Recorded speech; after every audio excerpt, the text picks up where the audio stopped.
This is how to play Lost Legacy: The Starship. The game comes in a handy dandy little bag in which you will find a rulebook, 4 player aids, it's a 2 to 4 player game, and 16 cards. The aim of the game is to find this particular card, the Lost Legacy, the Starship. But it's not as simple as having it in your hand. You must find it either through investigation at the end of the game, or possibly through the Shadow Thief, who can give you a win during the game. There's also player elimination, so it's possible to win by being the remaining player when everyone else is eliminated. The setup's very simple. Shuffle the cards, place one in an area which is designated as the ruins, deal 1 card to each player. Let's say it's a 2-player game.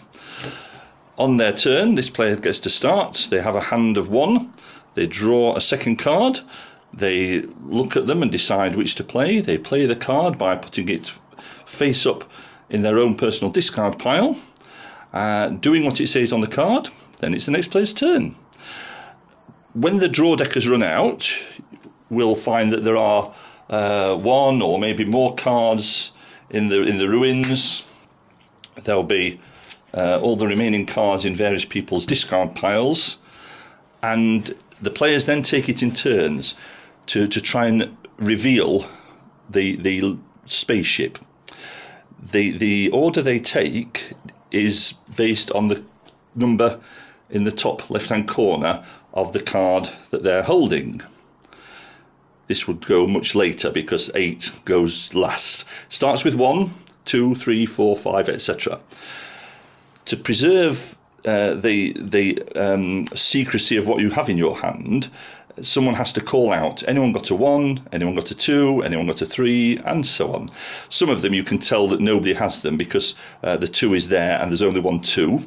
You can tell because the little dot next to the number shows how many of that card there are in the deck. There's only 1 2. The numbers are called out when it's your turn. If it got to number 8 in this case, that would be my turn. The player takes their best guess as to which of these cards, one of the player's hands or one of the cards in the ruins, is the Lost Legacy. They reveal it, and if they're wrong, the next player has a guess. If they're right, they win the game. Now, a couple of questions. You may say, what happens if 2 people have the same number? What if 2 people have 7s? The answer is neither person gets to investigate. You have to be the only one with that number to investigate. You'll notice some of the cards have an X. What about that? Where does that come in the numerical order? The answer is it doesn't. This is set in the future, not in ancient Rome. X is not a number. People with an X in their hand don't get to investigate. You might think, well, what happens if you actually have the Lost Legacy card in your hand? How do you win then? Well, that card is number 5, so the simple answer is you have to wait until 1, 2, 3 and 4 have had their turn and hope that none of them have actually located the Lost Legacy. In which case, when number 5 is called, anyone got number 5, you'll say, yes, I have number 5, and I choose to reveal my own hand. Here it is, ta-da, I win the game. Ta-da is optional. Let's have a look at what the cards actually do. So here we have the 16 cards laid out before you. I know the light's shining on some of them, but don't panic, I will pick them up in a moment. But let's start with this one. The old map. What this allows you to do is to take the top card of the deck, look at it, and put it in the ruins. You always add cards to the ruins by placing them alongside other cards rather than on top of the existing cards. Then optionally you may shuffle the ruins. That will mean that you no longer know which card it is that you've just added, but then again neither does anyone else. That might be helpful. How do you get cards out of the ruins? Well, this is where the search comes in. But I'm also going to talk about number 2, the general, and number 8, the assault, because these have similar effects. The search looks in at one of the cards in the ruins, the general the top card of the deck, the assault a card in another player's hand. But in each case, having looked at the card, you may choose to exchange that card with the card in your hand. There are two ways of doing this. You can either do it openly. You look at that card, compare it with the card in your hand and say, no, I'll keep the one I've got, or no, I'll swap. Or you can do it secretly by holding the cards under the table or behind your back as you swap them over, so that no one actually knows whether you've exchanged the cards or not. You could house rule this so that all exchanges are open, or indeed all exchanges are secret. The actual rules allow the player to choose whether they're going to make an open exchange or a secret one. While I'm at it, it may be a good idea when you draw your card, and now you have two in your hand and you have to play one of them. If you don't want people to know which one you've just drawn and which one you already had, just shuffle your cards while you're thinking about what to play, or while you're pretending to think. Sometimes you may have no choice as to what to play, but you don't want to let anybody else know that. So that's dealt with those cards. Let's have a look at the Shadow Thief.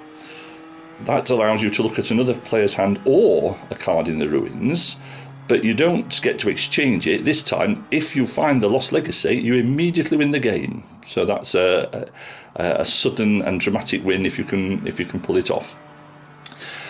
But there's a danger in looking at other people's hands because of these sneak attack cards.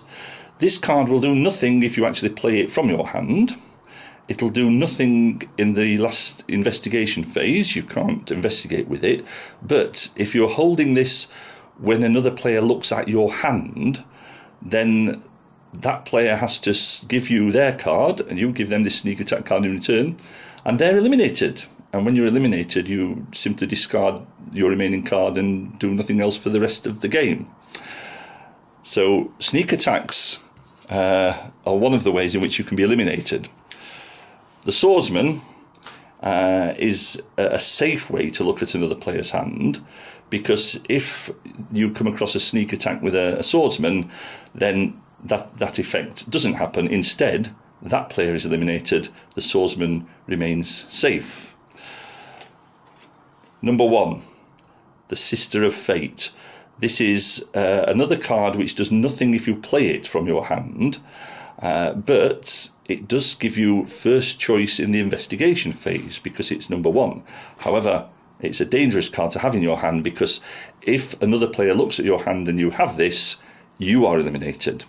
And then finally, the Lost Starship itself simply says this card cannot be played. When you have this in your hand, you must always play the other card. Don't make it too obvious that the reason you're playing the other card is because you have this, but you must always play the other card. This card can be exchanged. It can go in the ruins. It can come back into your hand. It can be stolen by another player.